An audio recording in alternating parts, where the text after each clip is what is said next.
सरकार के मुद्दे के बाहर है। सरकार चाहे इस बार जितना भी कोशिश कर ले, इस बार एटलीस्ट जीत जो होगी स्नातकों की होगी, ग्रेजुएट्स की होगी, टीचर्स की होगी, जो प्रोफेसर्स हैं उनकी होगी, जिनका पिछले 20-22 साल से जिनका सम्मान जो है हरण किया जा रहा है। उनको कहीं किसी लायक नहीं छोड़ा गया है। कहीं भी वो अगर आंदोलन कर रहे हैं तो उनकी बातें नहीं सुनी जाती है। स्नातक जो है युवा जो है वो कहीं ना कहीं उपेक्षित महसूस कर रहे हैं, क्योंकि यहाँ से डिग्री लेकर के बिहार के बाहर में उस डिग्री से भूंजा फाका जा सकता है। 10 से 15 हज़ार की नौकरी मिल सकती है, तो बड़ी नौकरी आपको नहीं मिल रही है। तो कहीं ना कहीं ये सरकार जो है वो कर क्या रही है? रोड बनाने से बिहार विकास हो जाएगा। दारूबंदी 22 साल का किला ढहेगा। 22 साल का जो किला बना हुआ था क्या ढहेगा इस बार चुनाव में? ये तो जनता निर्धारित करेगी, लेकिन आप सब हैं, आप सब के माध्यम से ये जरूर कहना चाहूँगा कि एक खास समाज को टारगेट करके जदयू जो है सरकार जो है आज के डेट में समझ लीजिए कि खास समाज के कैंडिडेट को अगर बाहर से भी आयातित कर लेंगे तो कैंडिडेट जीत जाएगा। लेकिन क्या तिरहुत में उस समाज के कोई व्यक्ति नहीं है जिनको टिकट दिया सकता था? मुझे जहाँ तक ज्ञात है, मनीष शुक्ला जी एक बहुत बेहतरीन कैंडिडेट थे, देवेश ठाकुर जी के रिलेटिव भी हैं, जान पहचान भी है। और माननीय देवेश ठाकुर जी को पिछले इलेक्शंस में जो MP और MLC इलेक्शन में अगर जिताने का काम किया है तो मनीष शुक्ला जी का किया हुआ है। तो उसी जात से आते हैं वो, तो उनको वो तिरहुत स्नातक क्षेत्र से भी आते हैं, तो उनको ना दे करके बिहारी के एक कैंडिडेट को जो जदयू के प्रवक्ता हैं और जदयू के प्रवक्ता होने के कारण में उन्हें ये उपहार मिला है।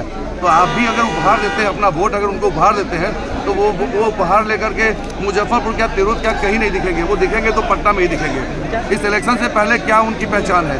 उनकी ये पहचान थी कि एक स्टेज पर वो बैठे हुए थे, तो उस स्टेज पर अपने ही पार्टी के आनंद मोहन जी का उन्होंने बेइज्जती किया था।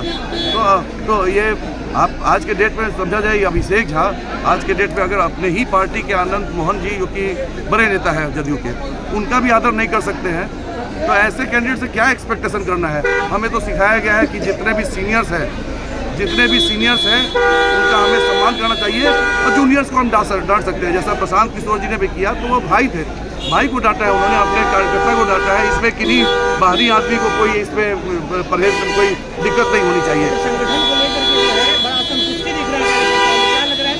मुझे तो नहीं लगता है कि कार्यकर्ताओं में कोई असंतुष्टि दिख रही है। आप सबको लग रहा होगा, क्योंकि नई पार्टी बनी है और देखा जाए तो जनसुराज के पार्टी बनने के बाद में पहला चुनाव हो रहा है, उपचुनाव हो रहा है, चुनाव या उपचुनाव जो भी कहा जाए, ये तिरहुत क्षेत्र में पहली बार चुनाव हो रहा है। जनता पहले से त्रस्त है। पहले कभी RJD का शासन था, बाद में JDU प्लस का शासन है। कहीं ना कहीं जात और धर्म के नाम पर हर जनता ठगी जा रही है। ये ग्रेजुएट्स का इलेक्शन है। एटलीस्ट स्नातक इतने तो स्मार्ट होते हैं कि इस बेवकूफ़ी में नहीं आएंगे, इससे कोई MLA इससे कोई सरकार नहीं बन रही है। एटलीस्ट एक रिप्रेजेंटेशन जाएगा, कुछ अलग करके दिखाइए। हम भी अलग करने के लिए अपनी नौकरी को छोड़े हैं।